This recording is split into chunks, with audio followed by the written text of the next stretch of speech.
Hello दोस्तों, welcome back to our channel. तो जैसा कि हमने पिछले एपिसोड में देखा था, फेंग और हनली दोनों आमने सामने आ गए थे और यहीं से नेक्स्ट एपिसोड की शुरुआत होती है, जहां मास्टर फाइवू भी बैटल अरीना के अंदर पहुंच चुके थे और फेंग मास्टर फाइवू का डायरेक्ट डिसेबल था। पर क्योंकि मास्टर फाइवू एक वेपन रिफाइनर थे, इसलिए ल्यूजियन सेक्ट के बाकी एल्डर्स उन्हें इतनी ज्यादा वैल्यू नहीं देते थे। पर आज मास्टर फाइवू काफी ज्यादा गुस्से में लग रहे थे क्योंकि उन्हें भी इस कॉम्पिटिशन के बारे में नहीं बताया गया था। और तभी मास्टर फाइवू एल्डर हन और एल्डर वी को साइड करते हुए उनके आगे आगे खड़े हो गए थे। वहीं अब फेंग और हनली के दरमियान फाइट शुरू हो चुकी थी, जहाँ सबसे पहले हनली अपनी स्पिरिचुअल पावर अपनी सोर्ड में ट्रांसफर करता है, जिससे हनली की सोर्ड एक वाटर बॉल में ट्रांसफॉर्म हो गई थी और उससे हनली ने फेंग पे अटैक कर दिया था। लेकिन फेंग उस अटैक से बचते हुए ऊपर हवा में उठ गया था और उसी के साथ फेंग ने अपने मैजिकल वेपन को भी बाहर निकाल लिया था, जो देखकर हनली दोबारा वाटर बॉल से फेंग पे अटैक करता है। लेकिन इस बार फेंग ने अपनी मैजिकल वेपन की मदद से बहुत ही इजीली उसके अटैक को रोक लिया था, जिसके बाद वो वाटर बॉल हनली के पास आती हुई दोबारा एक सोर्ड में ट्रांसफॉर्म हो गई थी। और ये देखकर एल्डर हन मास्टर फाइवू से कहता है, फेंग मिंग इतना ज्यादा भी पावरफुल नहीं है, अगर फिर भी ये फोर्सफुली एंशिएंट बैटलफील्ड में जाता है तो तुम्हारा ये डिसेबल एंशिएंट बैटलफील्ड में जाते ही मारा जाएगा। और एल्डर हन इससे आगे कुछ कहता, तभी एल्डर वी कहते हैं, ये लड़का आखिर कर क्या रहा है। और ये सुनकर एल्डर हन की नजर भी दोबारा फेंग पे चली गई थी, जहाँ फेंग अपने मोटर तलिस्मैन को बाहर निकालते हुए उसमें अपनी स्पिरिचुअल पावर ट्रांसफर करता है। और जैसे ही मोटर तलिस्मैन एक्टिवेट होता है तो उससे एक स्पिरिचुअल रोब निकलती है, जिसने जाकर हनली को जगड़ लिया था। और तभी फेंग एक चुटकी बजाता है, जिससे उस स्पिरिचुअल रोब ने हनली को और भी ज्यादा कसना शुरू कर दिया था, जो अब हनली भी बर्दाश्त नहीं कर पा रहा था। इसलिए हनली अपना स्पिरिचुअल ऑरा रिलीज करता है, जिससे वो स्पिरिचुअल रोब वहीं डिस्ट्रॉय हो गई थी। और उसके बाद हनली अपने स्पिरिट वेपन्स यानी अपने हैमर्स को बाहर निकालते हुए फेंग पे अटैक करने के लिए आगे बढ़ता है, जो देखकर फेंग सुप्रीम मास्टर जियानवू की बुक से सीखा हुआ एक नॉर्मल सा अटैक हनली पे करता है। पर ये अटैक हनली के लिए काफी ज्यादा पावरफुल था, क्योंकि जैसे ही वो अटैक हनली को लगता है तो हनली उड़ता हुआ काफी पीछे खिसक गया था और उसी के साथ उसके हाथों से उसके हैमर्स भी छूट गए थे। वहीं एल्डर हन फेंग का ये अटैक देखकर बहुत ही ज्यादा हैरान हो गया था और वो हैरान होते हुए कहता है, ये तो सुप्रीम मास्टर जियानवू की टेक्निक है, जो कि हजारों साल पहले ही कहीं खो गई थी। आखिर ये टेक्निक इस लड़के को कैसे मिल गई? ये लड़का ऐसी पावरफुल टेक्निक बिल्कुल भी डिजर्व नहीं करता। वहीं हनली फेंग से कहता, तुम्हें इतना ज्यादा खुश होने की कोई जरूरत नहीं है, अब मैं देखता हूँ तुम मेरे इस अटैक से कैसे बचते हो।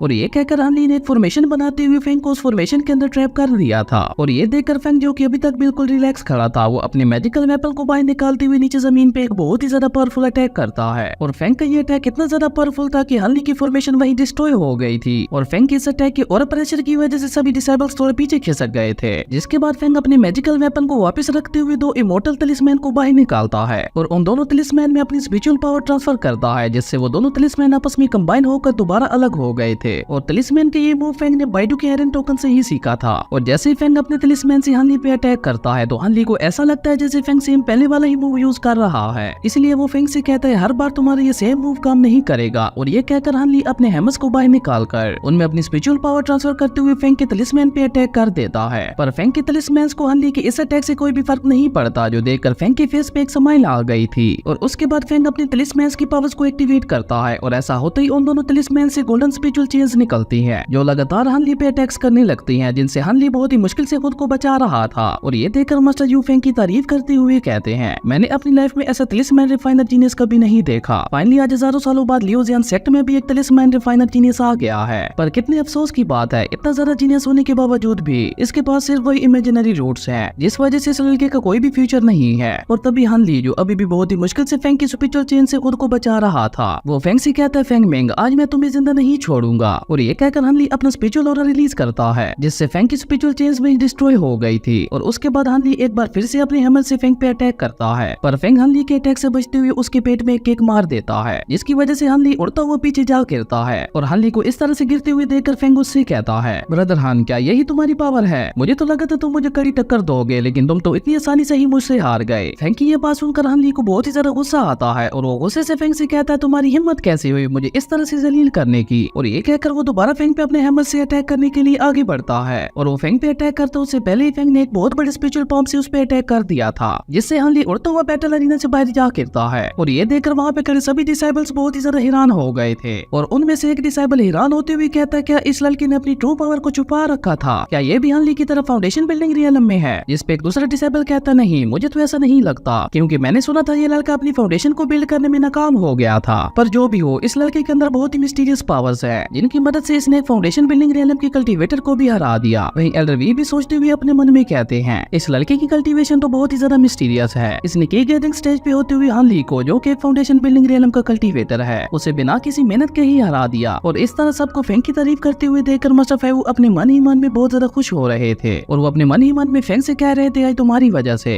लियोजियन सेट में मेरा सर फखर से ऊंचा हो गया। और तभी हम फेंग को देखते हैं, जो यूबी और सोफी की तरफ बढ़ने लगता है, और हनली भी बिल्कुल उन दोनों के करीब ही गिरा हुआ था। और वो फेंग को इस तरह से अपनी तरफ आते हुए देखकर बहुत ही ज्यादा डर गया था। और वो फेंग से कहता है, मैं इस बैटल अरीना से बाहर आ चुका हूँ, जिसका मतलब है मैं ये फाइट हार चुका हूँ, तो अब तुम मुझे और ज्यादा नहीं मार सकते। पर फेंग हनली को पूरी तरह से इग्नोर करते हुए उसके हाथ पे अपना पाँव रखकर सोफी और यूवी की तरफ आगे बढ़ जाता है। और फेंग सोफी के पास जाकर उससे कहता है, देखा मैंने तुम्हें कहा था ना, मैं तुम्हें डिसअपॉइंट नहीं करूंगा। फेंग की ये बात सुनकर सोफी फेंग का फेस पकड़ते हुए उससे कहती है, तुम तो बहुत ही ज्यादा पावरफुल हो गए हो, और उसी के साथ तुम दिन ब दिन और भी ज्यादा हैंडसम होते जा रहे हो। और सोफी को इस तरह से फेंग की तारीफ करते हुए देखकर हनली को बहुत ही ज्यादा गुस्सा आता है, और वो सोफी से कहता है, तुमसे ये किसने कह दिया कि ये पावरफुल है? इस बार तो बस इसकी किस्मत अच्छी थी जो ये मुझसे जीत गया, और वैसे भी मैंने अभी तक इस फाइट में अपनी पूरी पावर का यूज नहीं किया था। अगर मैं अपनी फुल पावर का यूज करता तो ये मेरे सामने एक पल भी नहीं टेक पाता। हनली की ये बात सुनकर सोफी उससे कहती है, अगर तुम अपनी फुल पावर का यूज करते तो तुम्हारी स्पिरिट विंग्स डिस्ट्रॉय हो जाती, जिसकी वजह से तुम्हारी कल्टीवेशन खत्म हो जाती, और हो सकता है शायद ऐसा करने से तुम मर भी जाते। इसलिए तुम्हें फेंग का शुक्रिया अदा करना चाहिए, जो उसने तुम पे रहम दिखाते हुए तुम्हें जिंदा छोड़ दिया। सोफी की ये बात सुनकर फेंग उससे कहता है, अब तुम मेरी कुछ ज्यादा ही तारीफ कर रही हैं। वहीं हनली को सोफी की ये बात सुनकर बहुत ही ज्यादा गुस्सा आता है, और वो गुस्से से फेंग से कहता है, अब मैं अपने साथ साथ तुम्हें भी लेके मरूंगा।